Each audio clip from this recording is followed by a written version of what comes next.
Psalm 116, 3 through 13. Think of the pattern, order, disorder, reorder. The sorrows of death compassed me, and pains of hell gat hold upon me, and I felt trouble and sorrow. You think everyone's always talking about whether or not there's a real literal hell.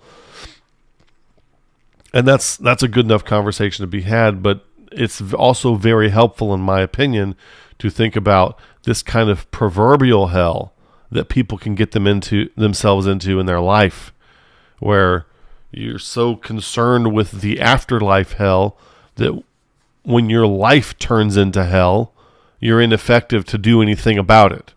Christianity becomes this thing where people believe propositions that make them feel more righteous and virtuous, but which make them less effective, and their life turns into hell. Tragedies become hells in your life. I know a lot of people who have all the right answers from churchianity. They're rich and increased with goods and had need of nothing, and they cannot salvage. There's no nowified salvation in their life. They cannot salvage the situations, and they're living in a hell that has been born of the tragedies to which they did not have the wisdom to appropriately attend. Then I called upon the name of the Lord, Psalm 116:4. I beseech thee, deliver my soul. Gracious is the Lord, and righteous. Yea, our God is merciful. The Lord preserveth the simple. I was brought low, and he helped me. Return unto thy rest, O my soul, for the Lord hath dealt bountifully with thee. For thou hast delivered my soul from death, mine eyes from tears, and my feet from falling. And of course, you'd think, back in our fundamentalist days, delivered my soul from death. Oh, I'm just not going to go to hell when I die. But remember, we're going to nowify the salvation of God and bring it into every circumstance. I will walk before the Lord in the land of the living. This whole land of the living thing, we don't have direct, no man hath seen God at any time. You can't touch, taste, see, feel, smell God. It's not like that. But we have our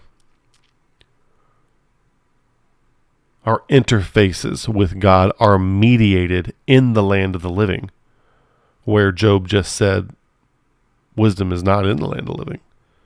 See, wisdom is this thing that's hard to get a hold of. So how do you get a hold of something that's not in the land of the living where you are? Well, you have to use things in the land of the living to mediate those interfaces with wisdom, with God, with ultimate reality. It's not that we're worshiping the created thing. It's that we are interfacing with God as mediated by that which is available to us. It could be ritual, could be dialogue, could be praying, reading scripture. There's different things that we can do in attending to your experience properly. Romans chapter 5, verse 3 through 5. I believed, therefore I have spoken. I was greatly afflicted. I said in my haste, all men are liars. What shall I render unto the Lord for all his benefits toward me? I will take the cup of salvation and call upon the name of the Lord. And taking that cup yourself and work it out yourself in every single situation.